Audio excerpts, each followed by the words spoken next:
Right, you're watching Good Morning Nigeria on the network service of the NTA. And to begin our conversation on, empowering entrepreneurs, let's get this background up. It is no longer a secret that entrepreneurs and small business owners have received recognition as drivers of economic growth in Nigeria. Structures and programs such as the Small and Medium Enterprises Development Agency (SMEDEN), Government Enterprise and Empowerment Program (GEP), among others, were designed to promote entrepreneurial activities by facilitating access to funds and other resources aimed at enhancing sustainable economic development, with the mandate to stimulate, monitor, and coordinate the development of SMEs. To promote the development of Nigerian export industry, the Nigerian Export Promotion Council was established and saddled with the responsibility of coordinating and harmonizing export development to boost trade and SMEs. Another giant stride to encourage entrepreneurship development is the introduction of MSME Award to acknowledge innovation and resilience of entrepreneurs and create more opportunity for them to thrive. Available market for the products of these businesses is key for their sustainability. In recent times, the Nigerian Export Promotion Council has stepped up to this task, ensuring that local products are well processed and packaged to attract more value abroad.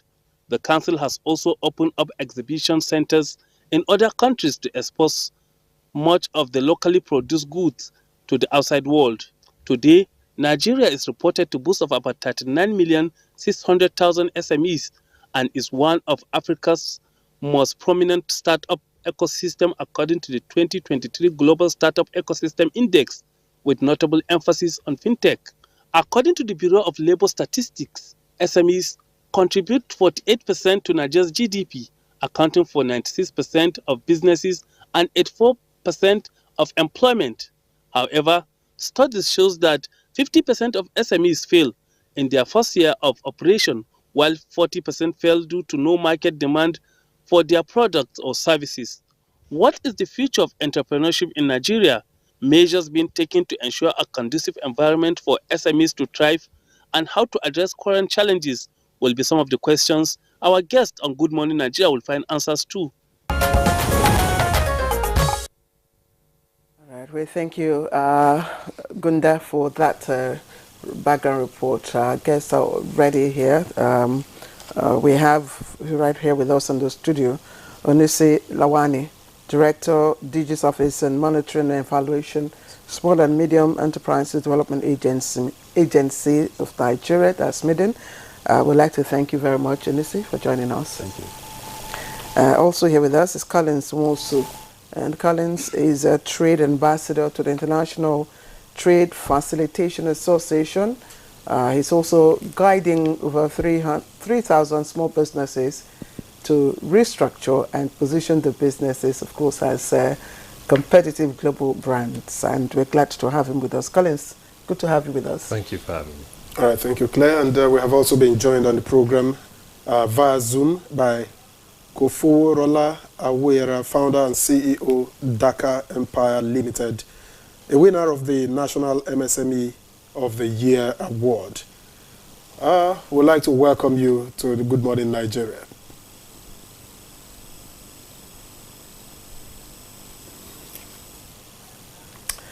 All right. I'd like to start with, Collins, basically because of your, efforts to facilitate trade. You should be able to give us, the current and updated picture of what's happening in terms of, businesses and entrepreneurship. Faith Institute, which is a monitoring, data monitoring institute, had sometime in 2022, gave us a very promising report about entrepreneurship and businesses thriving, of course, making progress. And also, Stanbic IBTC, had a report on 2024, the business scenario in 2024, and predicted, an increase in business activities in 2024, at least first quarter by April, which was not what was, between the last quarter of 2023 and now. I'm just wondering, does that resonate with you? Is that a picture? Is entrepreneurship thriving? Entrepreneurship, I think there's a bit of a stalemate at this time. So you have people getting into business and quite a number of people leaving the business scene. So it's almost a stalemate. The question will be, those who are coming in, what are they coming in for? And what are they seeing? What outlook are they seeing that is encouraging them to come in? And those that are leaving, what is it that is making them to drop off the scene? So some of the small manufacturers that we're working with are having problems with replacing parts. Importing those parts are expensive, because if I bought something at $1,000, right now I can't replace them at the same, even if it's still $1,000, my Naira is no longer strong enough. If I bought it at 500, right now I'm going to have to buy it at 1,000 something. So that becomes a challenge. Maintenance becomes a challenge. So one thing is getting into business. The other thing is maintaining the business. So those who are falling out because of maintenance costs. And maintenance is not just equipment now. You're having to maintain stuff. You're having to maintain the infrastructure. Do you have data to back up the stalemate? I would work with we currently have about 200 MSMEs on a particular program that we're working with. We call it the study. And study is supposed to, what study is doing is building capacity. Study, yes. So it's supposed to build capacity for export, right? Of the 200 of them, 150 of them are strictly into commodities. So they're from farm to table, which should be easy because you know that your inputs are, it's something that you get literally, we can say, from your backyard, right? But they are having challenges. And we started asking, okay, what kind of challenge, what is causing these challenges? We found two major things. One was energy poverty, right? So energy poverty from host communities was causing an interaction with the environment. People are now destroying the environment in the name of trying to survive. So people are cutting down trees, people are going into farms to even do harvests on your farm when you're not there. So that, and when harvest for firewood. Yeah, they harvest for firewood. And most of these people that we're working with are working economic trees. So they're doing neem, they're doing moringa, they're doing shea, and the trees are the primary source of the inputs that we're developing. So that is already in danger. Compromised. Yeah. That's already compromised. Now, those who are harvesting it because they have economic challenges, they have power challenges. So you need to deal with that. And that's affecting the system. So what's happening in the ecosystem is that it's not isolated. We have to start looking at business owners as Nigerians, and this Nigerian in totality, what challenges are they having? What challenges are they having? So the business space is no longer, you can't isolate business from life, so to say, as we used to have work-life balance. This is now looking at this person as the entirety of their lives, what is affecting them. So when someone is not able to afford power and has to cut the tree that generates your revenues, then you know that you're in trouble. You know that you're in trouble. So you have to deal with that. We were supported by the UNDP small grants program, the Global Environment Facility small grants program, small grants project that is promoted by the UNDP. And what it helped us do was provide 200 households with small gas cylinders for starters and training. So, okay, look, don't burn trees, use the cylinders. And if you do that, we incorporated them into the production cycle, into the value chain. We said, okay, you know what? Be part of those who are protecting the trees and harvesting, so you earn from it. So converting that challenge into a benefit for them, right? In doing so, what we found is that we were able to, over a 12-month period, we're able to reduce tree felling because we also counted the trees. We invested a bit in mapping the area, counting the trees to see the number of trees they had, about 216,000 trees in a 1,600 hectare space. And over the rate of the felling of the trees was reduced. We saw about 95% tree felling within that space, which is significant if you ask me, for a place that relies or used to rely heavily on tree felling.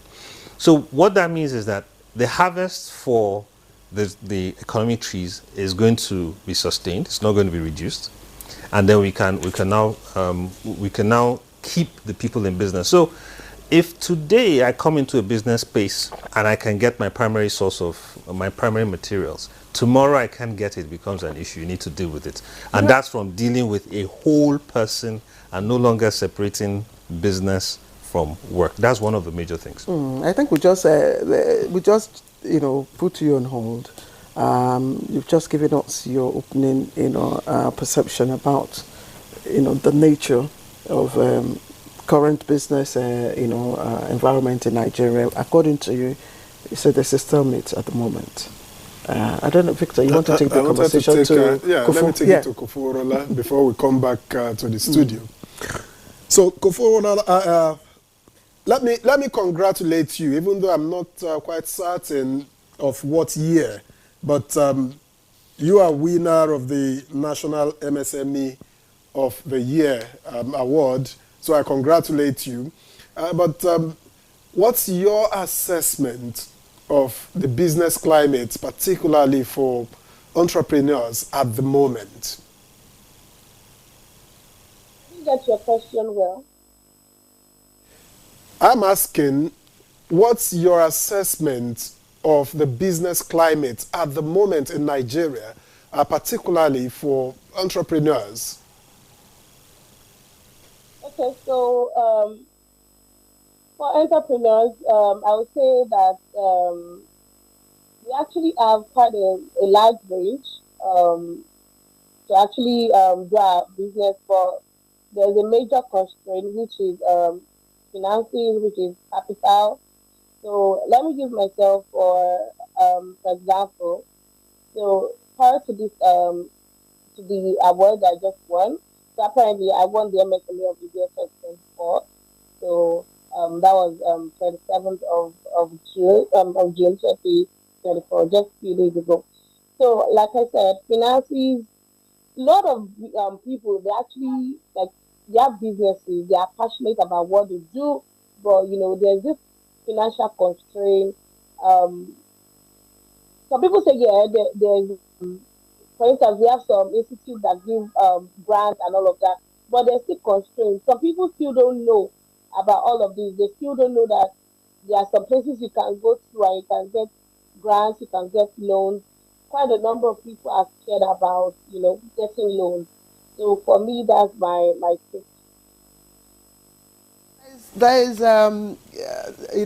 current data that suggests that, yes, women, in businesses, especially, in entrepreneurship, is growing, but there's still a wide gap between, businesses that are, held by the men and those that are held, by women. I mean, in relation to those that are held by the women.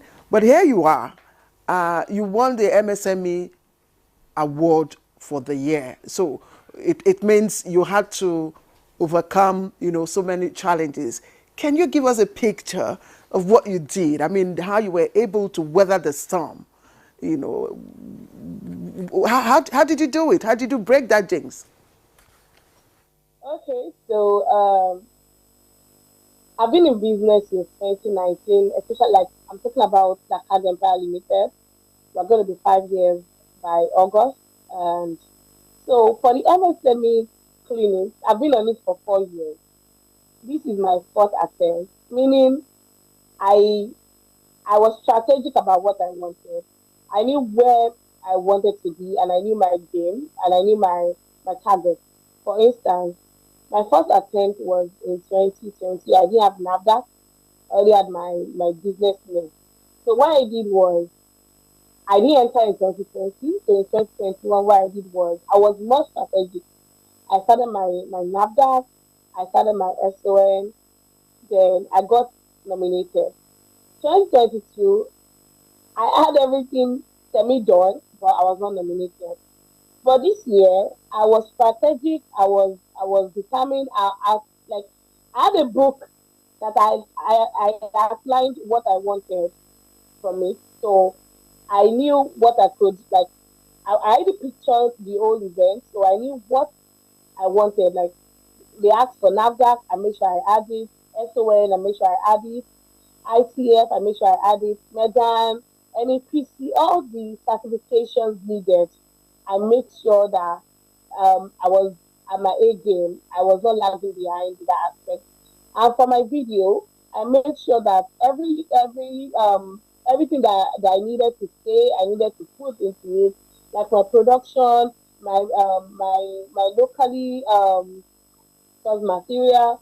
I made sure that everything was put into my video, and I made sure that everything I do is proudly Nigerian. So that's one of the advantages that my company, that Empire Limited, one of the advantages that we had. Sorry, just a moment. I like the part where you talked about proudly Nigerian. I love it. I love it. And as you can see, I'm proudly Nigerian. But again, I can see. yes, again, I wanted to know because they say starting is probably the most, challenging aspect of becoming an entrepreneur, So for you, how did you start? Did you crawl or you just started to, hit the winning goal? So I'm a graduate of food science and technology. So I have my first degree in food science and technology, and I have quite a number of certifications to boost my field. So I didn't start I didn't start from like this and just made it know. I started gradually. I started from being certified, like having my degree in what I'm doing, which is food science and technology. Then I went ahead to, you know, going for conferences. I've I've gone for so many programs to boost my business. So from one business conference to one business conference that I've traveled. But I must say that in 2019, NEPC and UKH were the ones that gave me um, that start. What I mean by that is I had to attend a conference in Abuja 2019, and I saw a lot of beautiful women doing businesses. And I've been doing business since 2013. Yes, I've been doing business. But that particular year, I was like, oh, a lot of women are doing businesses. And I'm just thinking of what I will use my business to do. So I just go back to my drawing board and just find out what I can do in my certificate.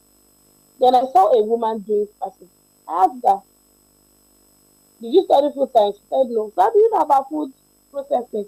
She said she just knows. So I just took that word that she said, like I put at back of my mind, and I went back to my university, Bowen University. Then I went to start, like I started my own experimentation. I started my research to see, okay, what can I start? What can I start formulating? Then I started my business, which is the spices. So I started my formulation. I started giving out to people, okay, what do you think about this ginger powder? What do you think about this garlic powder? What do you think about this? So it went on and on like that for a while till when we needed to, scale. Then I had to go to the market to see what their review would be. So we took our Jack products to the market. Then we realized that quite a number of people love the product, but they cannot afford it. So we decided to say, okay, you know what, let us do smaller packaging materials, which is done in the sachet. So right now, we have our products also in jars and sachet ranging from 2 gram, 10 gram, 50 gram, and 150. So we are conscious of everybody that is nutritional, that is conscious of their nutrition and well-being. So that is basically what we do at Saka Empire Limited. Kofo, but I'll stay with you just for one more question before we get here in the studio. I was going to ask you to compare. Can you make a comparison between when you started, you said 5 years ago, and now the business climate? That's one. And second, what do you make of the CBN's 30% interest rate at the moment? Okay, so from when I started till now, I must say there's been serious growth. The growth is obvious, and the growth is even becoming more obvious thanks to MSME cleaning. And I can't wait to leverage that opportunity soonest. And so for the 30% by CBN, I've not started benefiting from it. So hopefully I benefit from it so I can share with you what it's like. Thank you. Okay. Thank you, Kofo. We'll return to you, and I'm really excited, by the strategies. And indeed, you were very strategic in what you wanted to do, and you knew what you want or what you wanted. We'll get back to you, but let's come back again to the studio. And we have Unisi Lawani, who is director at the DG's office, Monetary and Evaluation, that's Smeden. I'm sure you listened to Kofo. It's not that the opportunities, from the data we have, it's not that the opportunities are not there. In fact, the opportunities are thriving. They are everywhere. But the main problem is accessing these opportunities. What is the role? What role is Smeden playing in enhancing the opportunities for would-be entrepreneurs? Thank you so much, and good morning once again. Smeden is the agency of government established to midwife the growth and development of the micro, small and medium enterprises in Nigeria. And like you rightly said in your intro, we have over 39 million SMEs and responsible for over 60 million employment in Nigeria, and also are contributing about close to 50% to the GDP. But when you look at the contribution to export, about 6.2% of total export, which is abysmally low. So we, as an agency of government established to develop the subsector, we put in place several programs, initiatives. And the first thing we had to deal with is to see how do we address this issue of people entering into entrepreneurship space. We found out that some of the reasons why most SMEs, like you said, have failed within the first 2 years, we tried to break them into two groups. We found out that you have more of necessity entrepreneurs than opportunity entrepreneurs. Necessity entrepreneurs in the sense that you have people going into the MSME space because they, after graduating, they have no job. There's no job.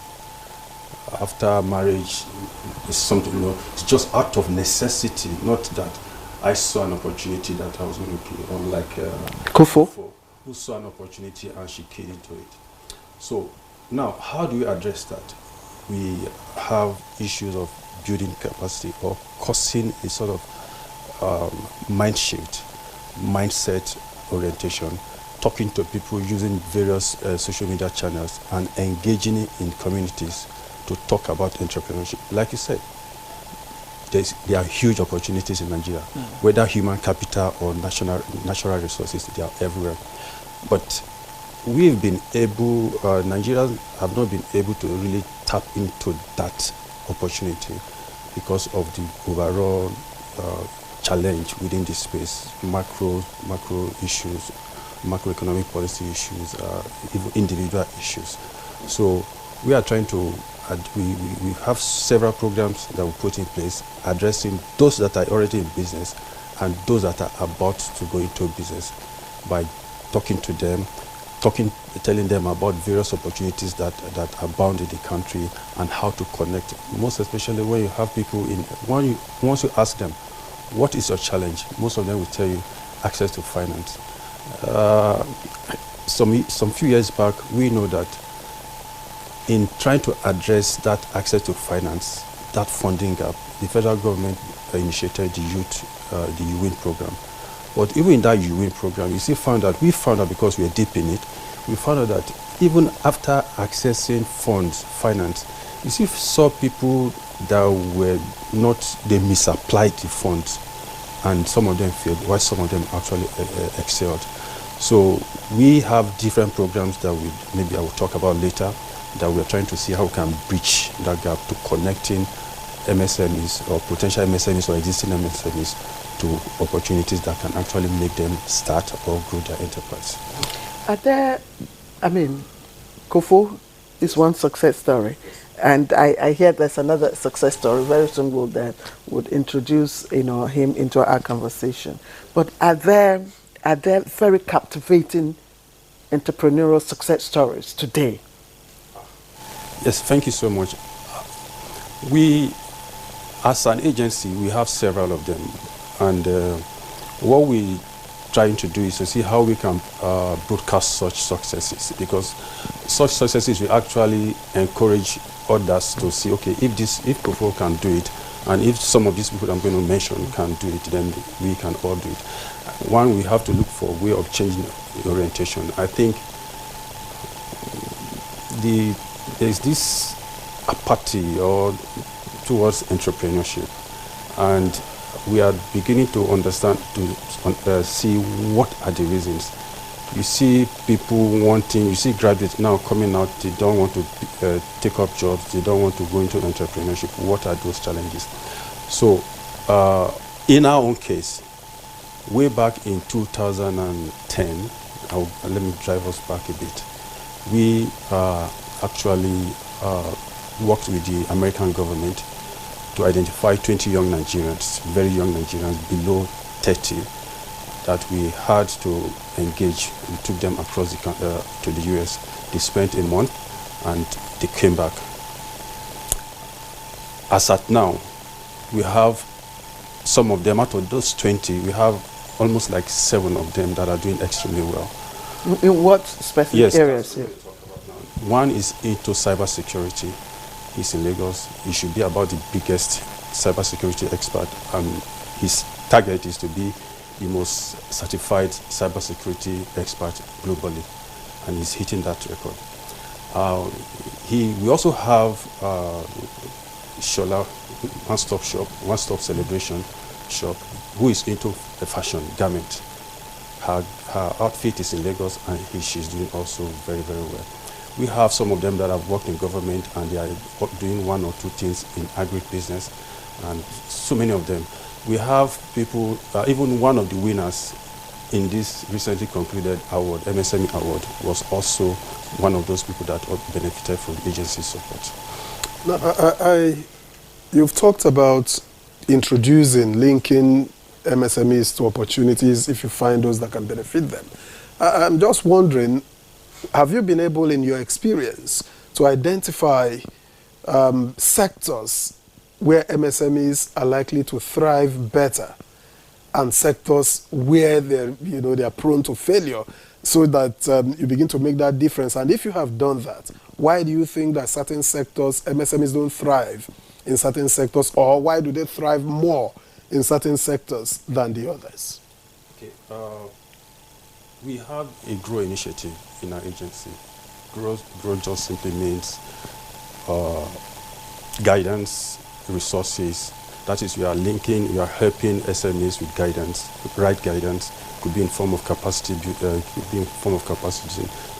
building, resources, in form of maybe access to market. We've worked with NEPC in several ways to see how can we expose them to resources, export resources, training resources.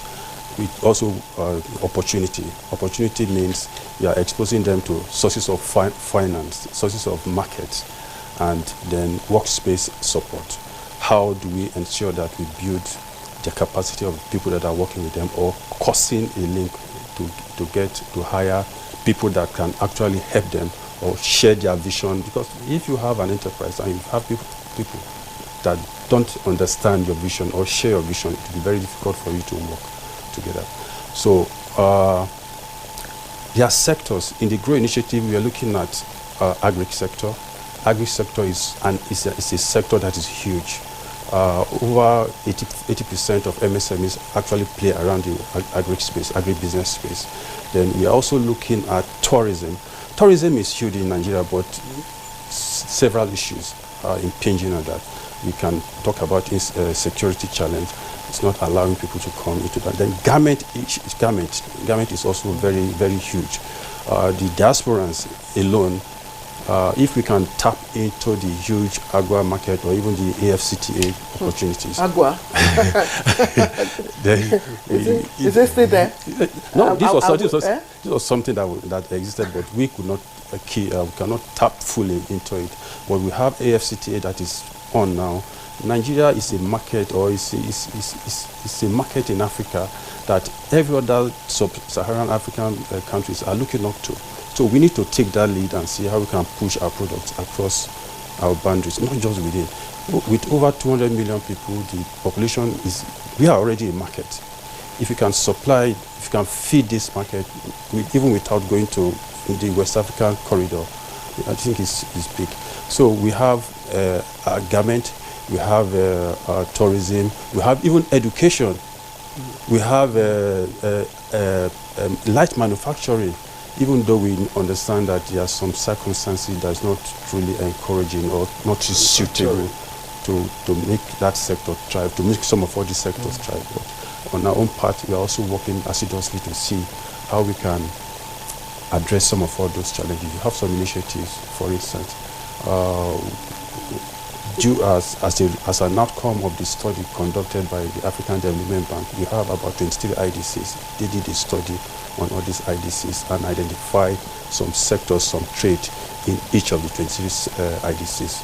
So on that basis, we have gone ahead to see how we can help MSMEs reduce the cost of operations, because we did a research with Faith Institute on competitiveness study of MSMEs, and the report was not too good. So what came out was the issue of energy, the issue of access to finance. So in our own thinking, we said, okay, let's see how we can provide what we call common facility centers, shared facility for MSMEs, where all they need to just do is to come in with their input, their raw materials, use the facility, get their products, and if possible, provide. Yeah, we have the facility here in Abuja, in our center in Abuja. We've already set up 8 of such centers where you just walk in, use the equipment, and you supply your product to a market. Okay, Mr. Lawani, thank you. I want to bring in Mr. Collins also. From what Mr. Lawani, said, I get the impression that entrepreneurship, it's really not for everybody. I mean, he said, those who probably graduate and do not have job, a married woman, he made reference to maybe a married woman would just, you understand. But really, it is us that are giving entrepreneurship the big names. It's simply, if you have the skill to, convert a particular raw material probably to finish or to add value to any, product. And that is what people understand by being, entrepreneurial. And I'm wondering, as a facilitator, what are you reading about this trend, and what are you doing, to probably enable those youths, because a larger percentage of our unemployed youths, of the unemployed are youths who would wish to, take entrepreneurial business, go into entrepreneurial business. So how are you hoping, bridging this gap and helping those youths to achieve their dreams somehow? One strategy, that's an excellent question. First off is that when we look at entrepreneurship and the records they have, this would be people who have been registered in the system. So you have some form of formal registration with CAC. So the number is actually higher, those who have not registered with CAC. Yes, Corporate Affairs Commission. And entrepreneurship in that sense now becomes who is solving a problem in exchange for value. So the lady who is selling akara, who has been doing it and has taken care of her children through university, is an entrepreneur. We have the people who are hawking things. They come out in season to sell maize. They are entrepreneurs. They're in that ecosystem. So we have quite a number of them. Some are incidental, as he rightly mentioned. Some actually intentionally go out to do this. And that's why 2 things happen in the entrepreneurial space. We're having people fail in terms of the products that they bring out. So 9 coincidentally, what we found is that 9 out of every 10 ideas are failing within the business. So 9 out of every 10 ideas within the business fail. So the people who recognize those failures and pick the winning product are the ones who we see that we work with most of the time. But there's a high failure rate. But it's not a bad thing. It's just that, as he mentioned rightly, there's a mindset. You need to see that not everything that you thought of is what the market would accept. Then we now have 5 out of every 10 businesses also going out. Because most of those people who fail are now the incidentals, because they went out of necessity. They weren't really strategic. They weren't thinking, how do I sustain this? So the minute they hit a roadblock, they fail. Now, what have we done? We've said, look, there's a huge challenge in the market space, and there are many myriads of problems. You can't go about solving all. So what we've done is to partner with even them. We've had SMED come and facilitate some of our programs. We now found key business support organizations, and we said, okay, if you have a high number of members, like the Africa Women Business Network, which has over 70 associations, not even members, and each of those associations, it comes out to almost 4 million entrepreneurs within their network. So say, okay, if we support the associations, then it makes it easier for them to cascade. That's one strategy that we've devised. Instead of running around looking for entrepreneurs, let's look for the associations that are already supporting the entrepreneurs, and then we can now make headway. That's one. Secondly, as I said, we've also decided to look at some key issues that that entrepreneurs are facing, especially those in the agri space, because they form a huge majority. So what we've done right now, we're currently working on a program with the Export Promotion Council. We're coming to Smedan to deal with states from the national policy side. It's important to work with what the country is working with, so that Nigeria is not going in a certain direction and then we're going in a certain direction because we think it's okay. So there's the one state, one product scheme, where every state has identified commodities that they have comparative advantage in. And then there's an alternate. So what we have done now is to say we're currently at the mobilization stage. NEPC is helping us to mobilize MSMEs in that area within the states that are operating within those product lines. So what will happen? One, they're going to be trained. Sustainability. And sustainability is not just how do I keep my environment clean. Sustainability has to do with profit.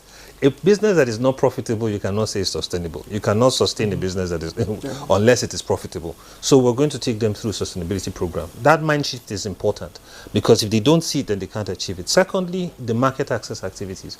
So if you have trained people to produce to a certain standard, they need to have access to where they're going to sell it, which is also a huge problem for a lot of entrepreneurs. So that gap is also something that we're working on. We've already designed it. So that's the phase: mobilize and train. Next is give them access to market. And exposing them to marketplaces, there are 2 ways we're doing it. One is a digital directory. So they can have online presence at no cost. So they put themselves up on our platform and they at no cost. And we expose that platform to as many people in the world that, look, these people have been trained and you can have access to them. The second is actually taking from the group of those that train, because you would find some will bubble up. They trained 20 and 7 bubbled up. We're even looking at even a 10% margin. So those that bubble up would have further hand holding to actually take them to specific markets to help them, expose them one-on-one to people. Before they even get to this bubbling up period, what are the qualities? What do they need to do, to be able to get to this stage, to be able to succeed? Clear vision. The basic steps. Clear vision. Getting into business because you're hungry is good. It's not a bad thing. It's a driver. In fact, I think every entrepreneur should remember that, look, if I don't run this thing well, I will go hungry. That should never be forgotten. But beyond that, a clear vision. What is the impact that this is going to have? How do I run this? And those are the kinds of structures that you're helping the small businesses to put in place. Because they cannot put in a big, you don't expect them to operate like the big businesses. They can operate like a small business. So that's the first step. And that's why we're taking them through training, capacity building. We can't have enough of it. They need it more and more. You heard the entrepreneur from Lagos who said the number of business conferences that she's attended.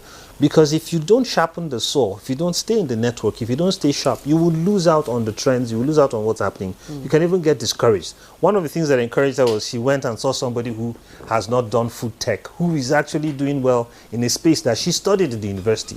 So those kinds of things trigger you. So to bubble up means that one has to be ready. You must be ready to go the whole hog. Let me just, before Victor takes his question, Yes, sorry, Victor. I know, certain people who started,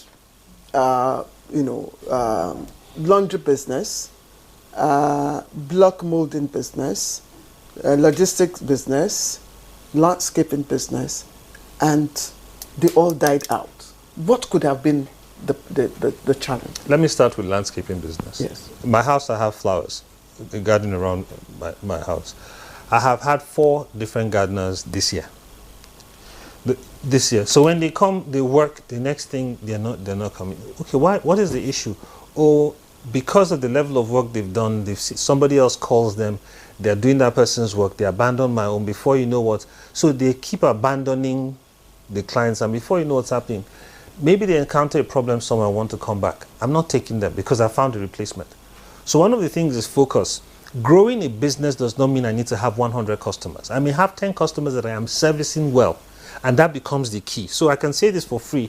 Any entrepreneur that is listening right now, if you want to increase the revenue that you're getting, you don't need to get 100 new customers. Go into the old customers you have. Find out how you've serviced them and what you need to do. And that automatically, if you do that very well, you would automatically, without doing anything else, I can assure you, increase your revenues by 10 to 20%. Today, that's something that you can apply. So most of them fail because of focus, lack of focus. Or is it in the laundry? So laundry space, so many things could happen. It's also, I have a laundryman that comes to iron clothes for me because most houses have decided to have their laundry machines, right? But ironing, because of power, is an issue. So even if you're going into the laundry space, I say get into ironing. But the man will show up today and not show up tomorrow. So there's what is his issue? We've asked those questions several times and we can't get an answer, right? But so there is a level of resilience that is required for you to be in business. If you were making 1,000 naira from me as a business person, and you go into the market and a tube of yam that was 500 naira, a bottle of groundnut that was 500 is now 2,500 naira, and you cannot come back to me to increase the price of what you are doing immediately, it becomes a challenge. They start looking for alternatives. And in looking for those alternatives, they abandon what is probably helping to cushion them, because cash flow is important for any business. And if they do that consistently, they don't get the new thing. They lose out the old one and then it dies. So that's a clear reality with a lot of the small businesses. But contrast that with the person who's been selling bonds and masa, and you come out 5 years down the line, that woman is still there selling her oppa. 10 years down the line, she's still selling her oppa. Why? Because she has found the challenge that the people have and is dealing with the challenge. So if you start a business from the perspective of solving a problem, consistently solving that problem, you remain in business. But if you have the mindset of making money, while that is good, it doesn't keep you. People don't come to you just because they're good. They come to you because they have an issue. You can be a good doctor. If I don't have any health issues, I'm not going to come to you.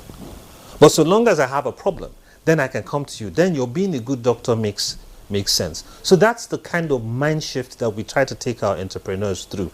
Nigeria has a lot of wonderful things that people need, but who needs it? So you don't go into the business space that people don't need. And that's why those studies, we work very closely with those competitive studies. We're doing one with, we're looking at the one that ITC, WACOMP, International Trade Center has done. So you take people from what is needed in the marketplace and prepare the marketplace to accept what you have. So those are some of the things. If you offer your service where it's not needed, what happens?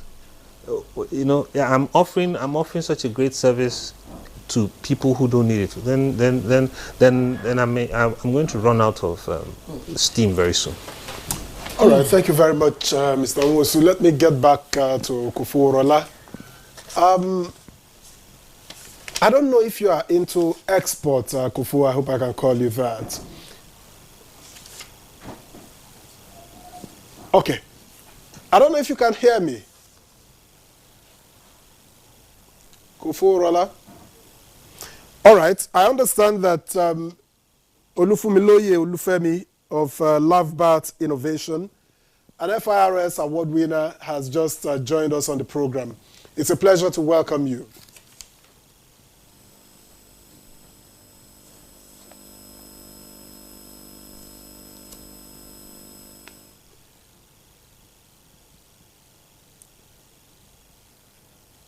Can you hear me?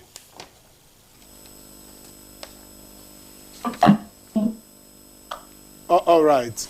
Now, I wanted to throw this question to Koforola, but since you are here now, you may as well take this. I don't know if you are into export. By the way, I'm not sure what you do yet. Maybe if you tell me what you do, I'll find out if it's something you can export.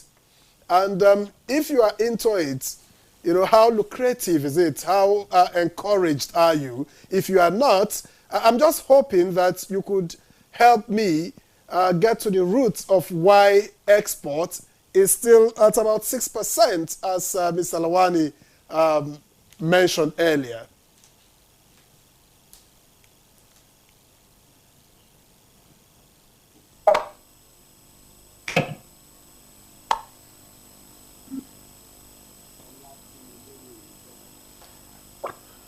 I'm not sure we can go on with this at the moment. I'm not sure we can go on with this.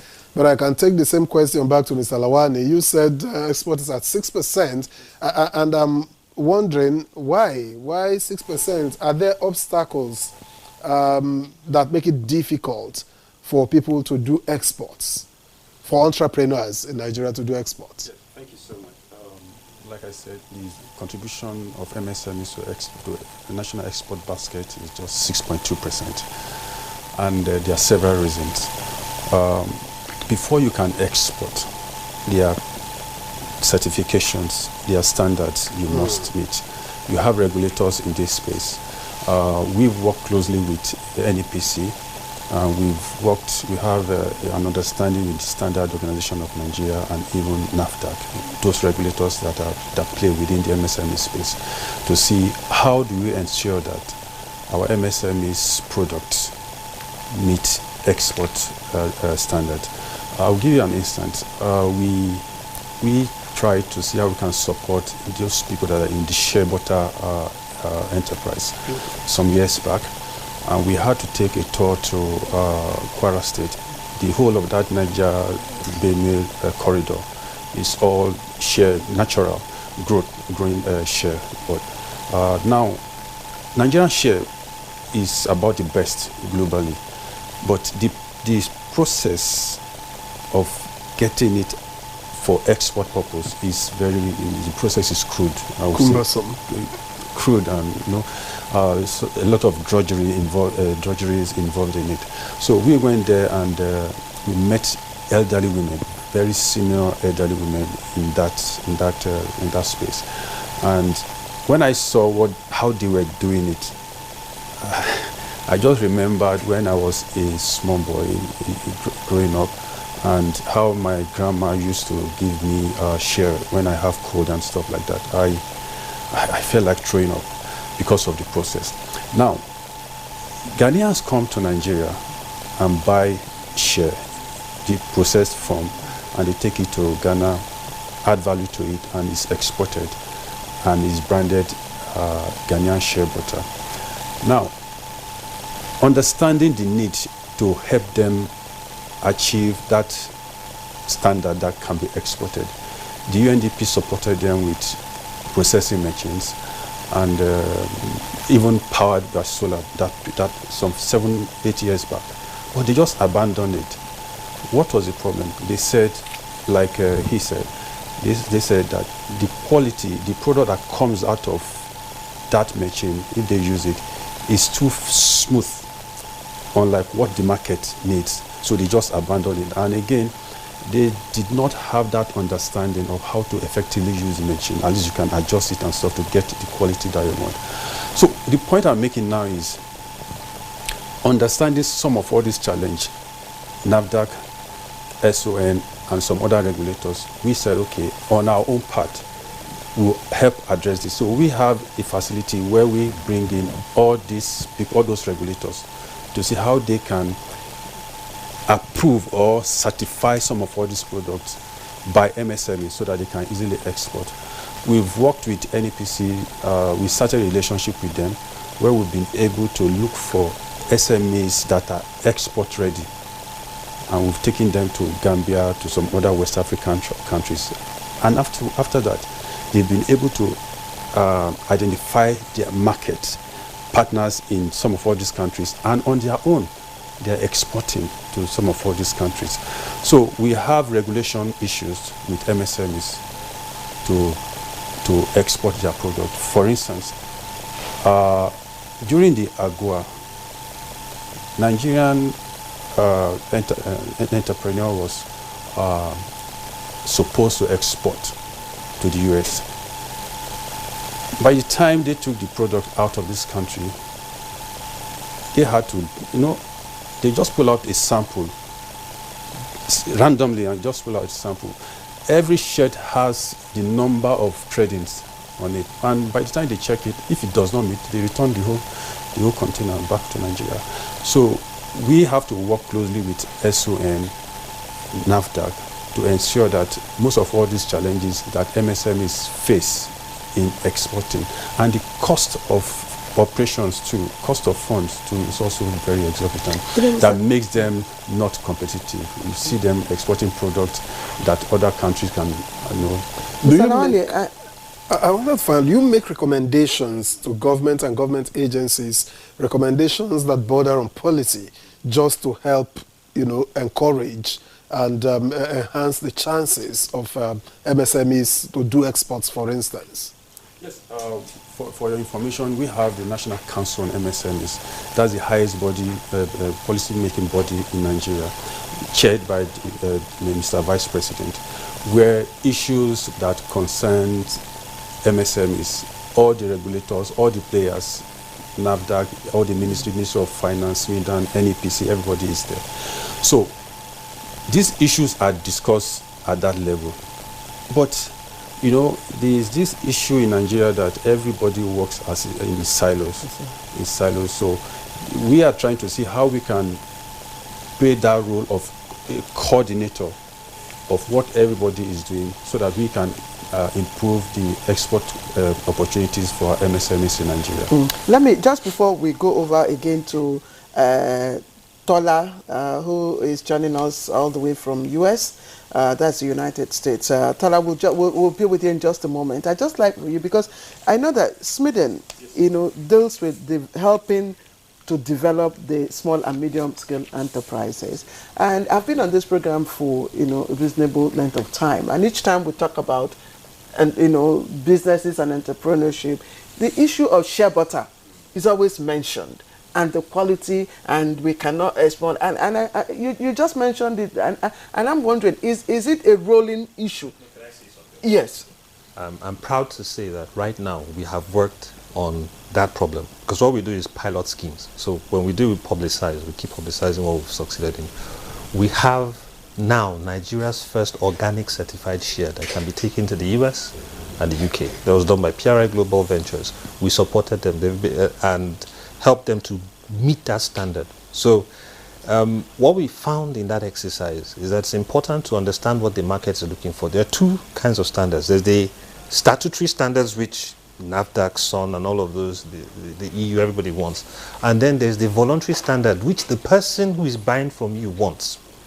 So whether you meet the statutory standards or not is one thing, but the person who's going to buy will say, I want it to meet this criteria and this criteria and this criteria. So we need to start engaging more with the buyers and say, what are you looking for?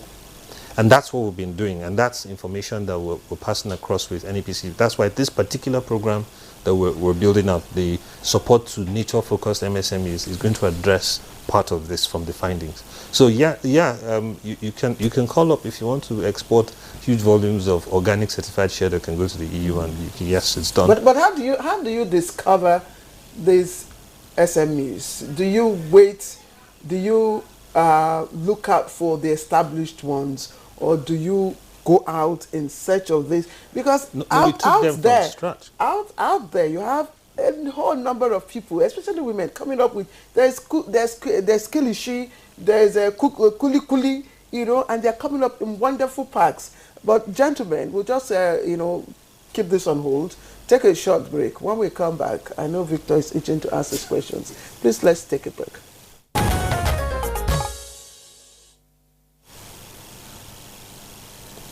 All right, welcome back. You're watching Good Morning Nigeria on the network service. Before we went on the break, I wanted, you know, to escalate our conversation. Victor? Yeah, I wanted to head to US to be with Tola, who has just joined us. That's Tola Adekunle Johnson, the Senior Special Assistant to the President on Job Creation and MSMEs, Office of the Vice President.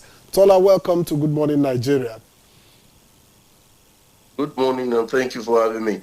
Yeah, I just wanted to know what your reading is in the time you've been in office, what your reading is of the climate for MSMEs and what you're telling government to do in order to enhance the chances of MSMEs thriving. And I'm particularly interested in also improving the chances for export.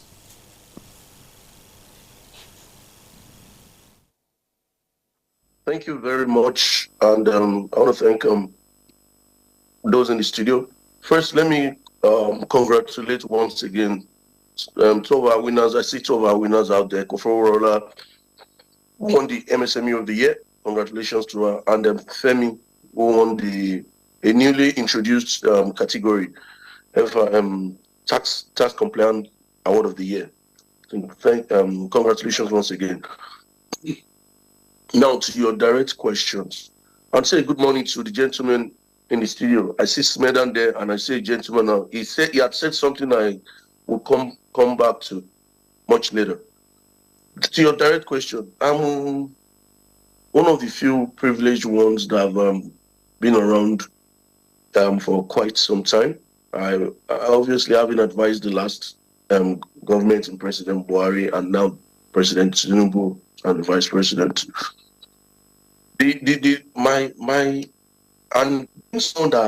that has come from the space of SMEs myself. I was a business owner, a very small business owner, and knowing all the challenges I faced before the opportunity to work with governments at the apex.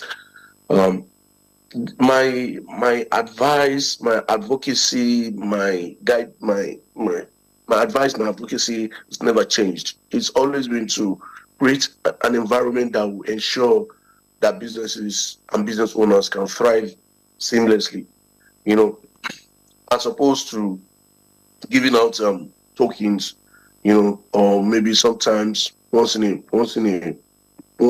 blue moon grants. I believe in creating an environment where a business owner who follows the rules and regulations just goes about his own business and gets the rights or deserving results that they expect. You don't need to know anyone. Just following the rules, paying your taxes, doing all the things you're supposed to do. And the government, be it federal, states, providing those enabling environment, for instance, ensuring that there are no multiple taxations, ensuring that the business environment is friendly, you have access to single-digit facility, which is very, very key. And for those that are manufacturing, pardon me? And for those that are manufacturing that want to export, that you have those in places like the NESPs, the Nexims of this world can hold you and get you to off-takers, basically. And that the likes of Smedan in the house can ensure that whatever MOUs you sign with any off-taker across anywhere in the world is upheld. You know, those are the things that are very important, and those are the things that we'll continue to advocate for. Those are the things that we'll continue to see that they come to light. And I must say, to be honest, I must give kudos to Mr. President, you know, for everything that is regarding the SME space, the MSME space, that the vice president has taken to him, or that the ministry has taken to him, or that Smithland has taken to him, or any memo that was taken to Mr. President which regards SMEs, is always attended to very urgently. It's always attended to promptly, basically. So, and I mean, they know that there's a lot more to come even before the end of this year for the SMEs. This is to augment whatever issues, whatever bottlenecks the SME spaces are facing. Specific with regards to exportation, I like the fact that the gentleman out there, I don't know, I did not quite catch the gentleman's, not Smedan, the gentleman's association or union.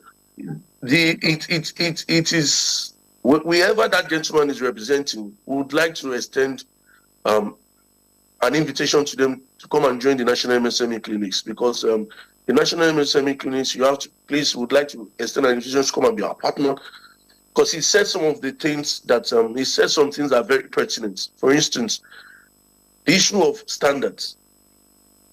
It's not just exporting. Sometimes you must meet certain conditions, certain criteria in exportation. If you meet standard of organization of Nigerians' expectation, I hear that there is now a voluntary expectation. It means that you might have met some expectation to export, but by me buying the goods from outside Nigeria, I might look at it and still feel like those standards or whatever it is that you're exporting fall short of what I'm used to. So these are things that the MSMEs need to know, especially for those that are looking at exportation.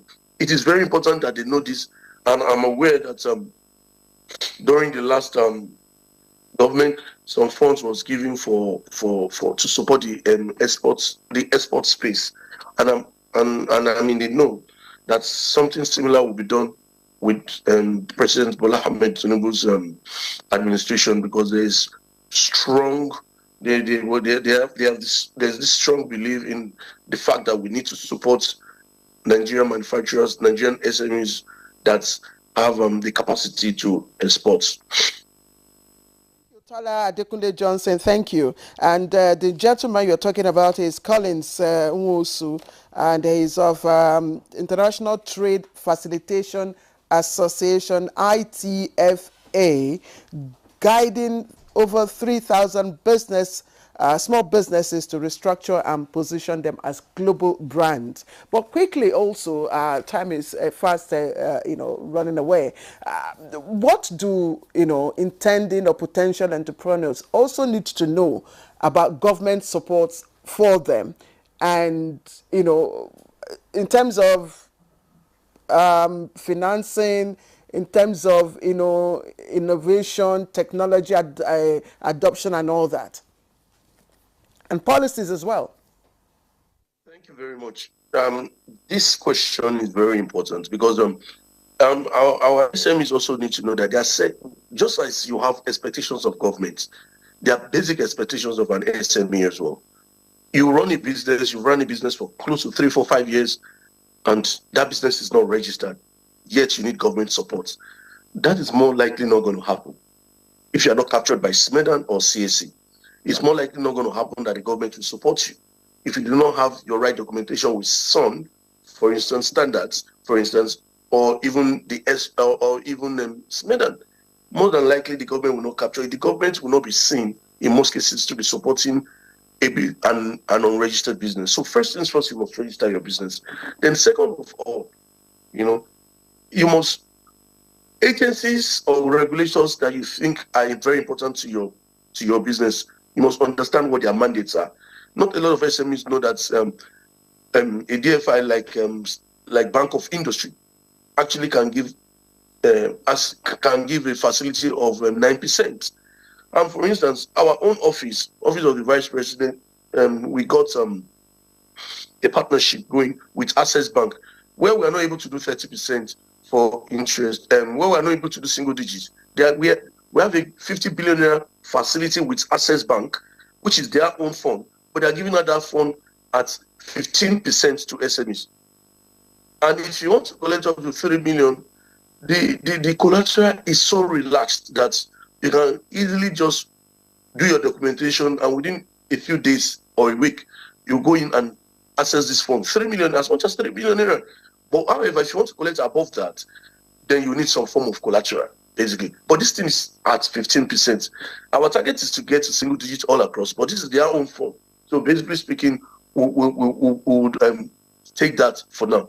And to add to this, if this facility is properly utilized, they have promised that they will increase the funds by another 50 billion. So we should have an additional 50 billion, hopefully by the end of this year, for the same fund at 15%.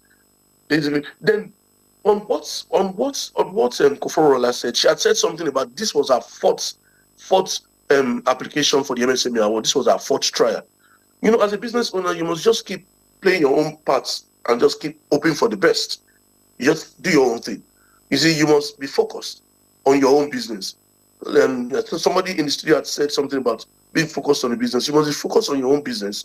I mean, do your own little bit that you can do to sustain your business, and along the line might come something.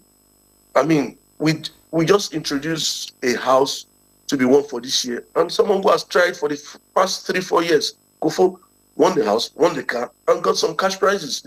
So you never can tell, you know, where you find yourself positively in dealing with government once you have all your documentation in place. And there are also agencies that can actually train you. For instance, when you understand that people like Smedan, they organize some trainings, ITF organize some trainings. These are all free. We, from our own bit, with regards to spaces and access to where you work, we have initiated and have completed with in partnership with some of our private sector partners. We have built about 12 different hubs, shared hubs, where SMEs can come work for at least 8 hours. There's lights there. One of it is the one in Udu that that was donated to Smedan. They donated the facility. So that Smedan donated the facility. We on our part won't reach out to our partners to equip the place. You know, so it was a strategic partnership. Tola, thank you very much. Because we don't have a lot of time, I just wanted to chip this in before we get to the end of the program.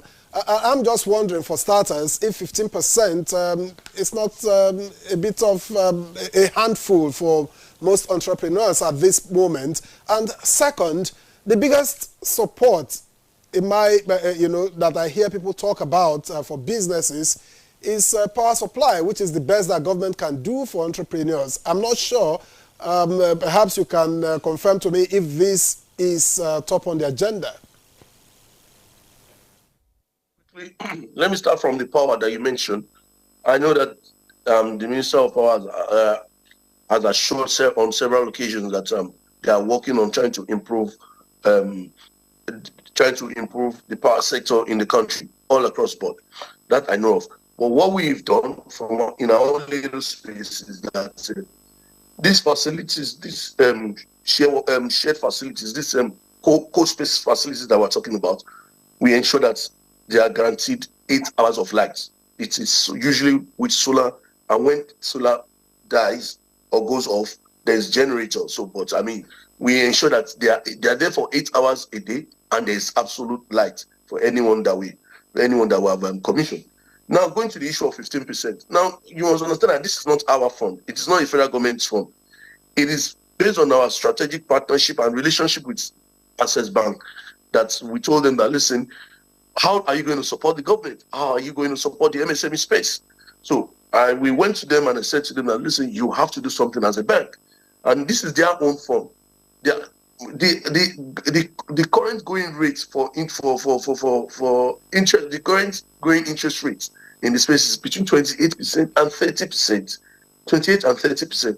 So they actually agreed to give us at 15%. I want to believe for now, but that's what they are able to do for now. So they are able to discount. It's called a discounted interest rate.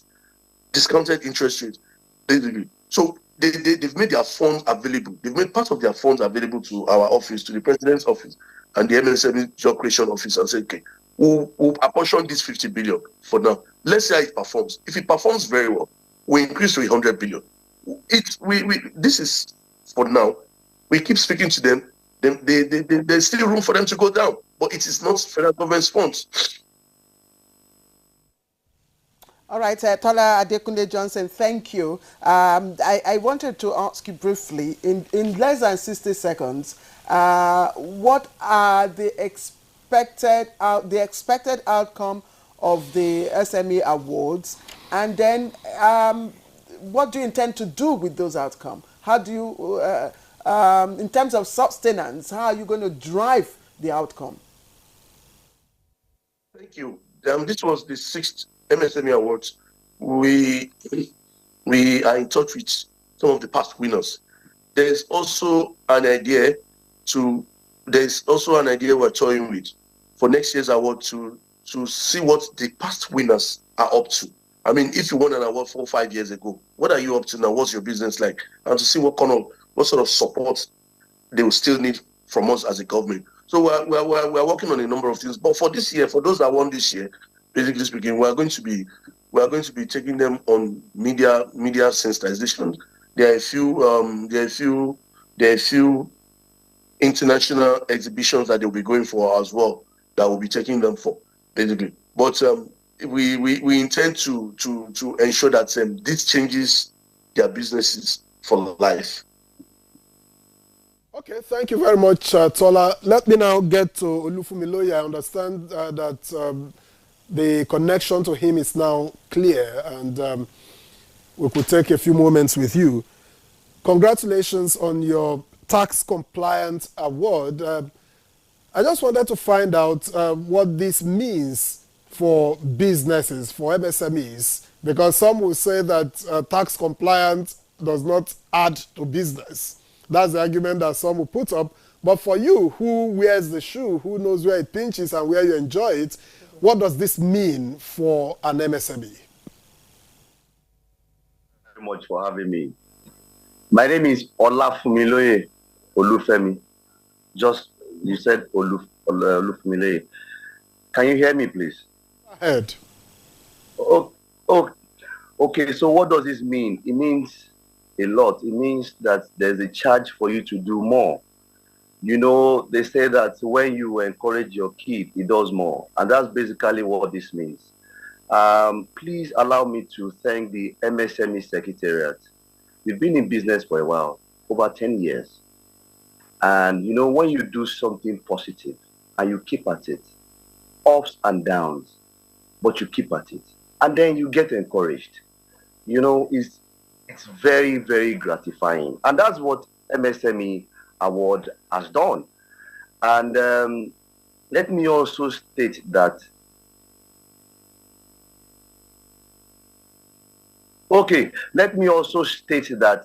one of the things that really moved me, you know, out of 6,000 applications that we understand, MSME Secretariat chose 30 nominees.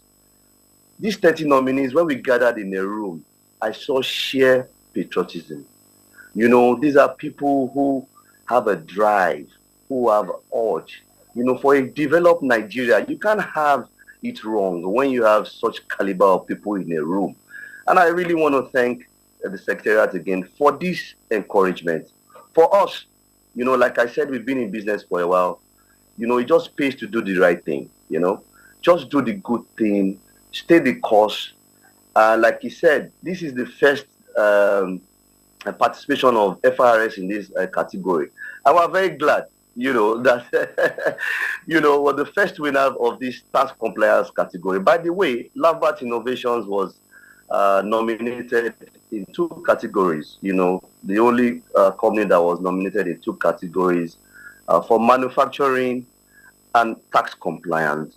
So it just tells you what we have done, you know, over 11, 12 years. This is all we do. We give our best, you know, just give our best to the society, appreciating the worth of the MSME. I know you're speaking about the importance of MSME. I'd like to take it a bit further in terms of nation development. As a personal testimony, Hello? Well, Olafunmiloye, we just have about a minute or so to go. So I would appreciate if you could tell us why it is important for a small business to be compliant when it comes to tax. Okay, it's like I said, it's rewarding, as you can see in the case of these MSME awards. You know, you pay your tax, you don't know like Mr. said, you don't know when it's opportunity will come. As much as you are tempted to do the wrong thing, it has proven to us that is to do the right. And you do the right thing is better for everybody. You know, you have the good structure. You know, imagine that you're talking to international partners. We have foreign partners, we have local partners. It's important to maintain a proper structure. A proper structure also demands that you have a good, you know, tax system. So it helps. All right, Olafunmiloye Olufemi, Laughbat Innovation and winner of the FIRS Award for Tax Compliance. We would like to thank you very much, and we regret that much earlier we couldn't get through to you so that we could hear more from you, but we appreciate your time and your contribution to the program. Let me also thank here in the studio. Kofora is up there. Okay. Koforola Awera, founder and CEO of the Cash Empire Limited and winner of the National MSME of the Year Award. We thank you very much for your time on the program. Let's now get back here to the studio to thank Tola Adekule Johnson, Senior Special Assistant to the President on Job Creation and MSME's Office of the Vice President. We thank you too for your time and thoughts. And here in the studio, let me thank Onesi Lawani, who is Director, DG's Office and Monetary and Evaluation, Small and Medium Enterprises Development Agency of Nigeria, SMEDAN. Thank you very much for your time on the program. Thank you for coming. And finally, Collins Nwosu, Trade Ambassador to the International Trade Facilitation Association, ITFA, who is also guiding over 3,000 small businesses to restructure and position their businesses as global brands. Thank you for what you're doing, and thank you for coming on Good Morning Nigeria.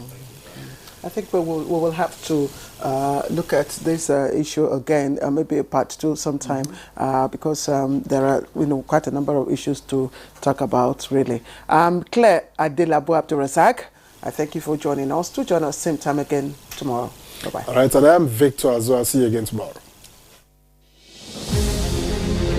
The Honorable Minister of Works, His Excellency Senator Nweze David Umahi, CON, cordially invites members of the public to the stakeholders' engagement on the Sokoto and Kebbi States 378-kilometer and Niger and Kwara State 313-kilometer segment of the 1,000-kilometer Sokoto Badagry Superhighway, as well as the Nasarawa, Kogi, Benue State and FCT 284-kilometer segment of the 477-kilometer Cross River Southeast North Central Apo Abuja Superhighway, scheduled as follows. For Sokoto and Kebbi State, Northwest Section, Wednesday 3rd of July 2024. Venue, State Banquet Hall, Benin Kebbi, Kebbi State. Time is 12 noon. For Niger and Kwara State, North Central Section, Thursday 4th of July 2024. Venue, State Banquet Hall, Ilori, Kwara State. Time is 12 noon. For Nasarawa State, Kogi State, Benue State and FCT, North Central Section, Friday 5th of July 2024. Venue, Nasarawa State Exco Chambers.